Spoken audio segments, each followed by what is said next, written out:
Hello बच्चों, हमारा question है two carts of masses 200 kg and 300 kg on horizontal rails are pushed apart. Suppose the coefficient of friction between the carts and the rails are same. If the 200 kg cart travel a distance of 36 meter and stops, then the distance traveled by the cart weighing 300 kg. तो मान लीजिए बच्चों कि ये है हमारा 200 kg का और ये है हमारा 300 kg का। इसकी वेलोसिटी मान लीजिए इस तरफ v2 है, इसकी वेलोसिटी मान लीजिए v1 है।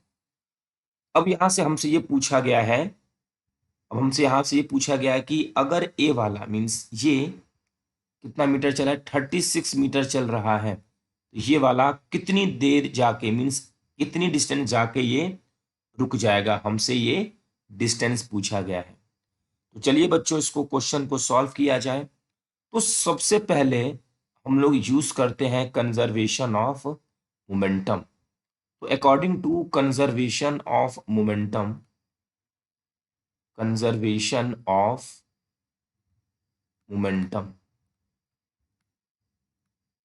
कंजर्वेशन ऑफ मोमेंटम बच्चों इनिशियल मोमेंटम और फाइनल मोमेंटम। फाइनली तो जाके ये रुक जाएगा सिस्टम का। तो यहाँ पे लिख सकते हैं 200 v1 minus 300 v2 is equal to 0, क्योंकि फाइनली क्या हो रहा है, ये रुकेगा तो मोमेंटम 0। इसको लिख सकते हैं 200 v1 300 v2 और ये हो जाएगा 2/3 is equal to v2 upon v1।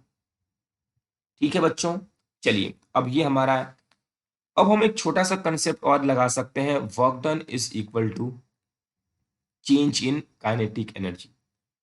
तो यहां से work done 1 is equal to final kinetic energy तो बच्चों 0 होगी, तो initial kinetic energy half mv1 square W2, ये हो जाएगा हाफ mv2 स्क्वायर। ये हाफ से half cancel out. Work done 1 की जो हमारी वैल्यू है बच्चों, इसकी जगह हम लिख सकते हैं force into displacement, force 1 into displacement, force 2 into displacement d1 और ये d2 is equal to m, तो दोनों का अलग अलग है। यहाँ पे m की वैल्यू है बच्चों 200 v1 स्क्वायर और ये है 300 v2 स्क्वायर।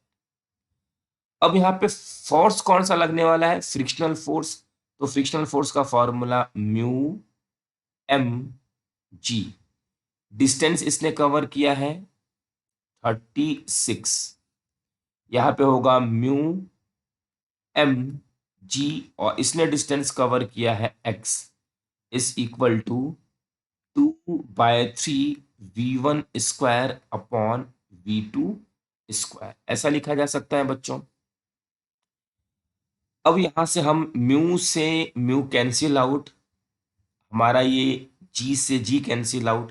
यहाँ पे मास की वैल्यू है 200 और ये है 300, ये है 36/x, तो ये कैंसिल आउट और ये होगा 2/3 v1 स्क्वायर v2 स्क्वायर।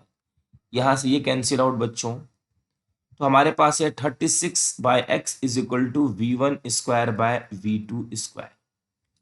यहाँ पे बच्चों v1 अपॉन v2 लिख सकते हैं 3/2, ये होगा 36/x, v1 बाय v2 है 3/2 का स्क्वायर, तो 36/x 3 3 9/4, ये होगा 9 4 36 और x की वैल्यू आ जाएगी 16 मीटर। तो हमारे इस क्वेश्चन का आंसर होगा 3। आई होप बच्चों कि आपको ये क्वेश्चन अच्छे से समझ में आ गया होगा। Thank you.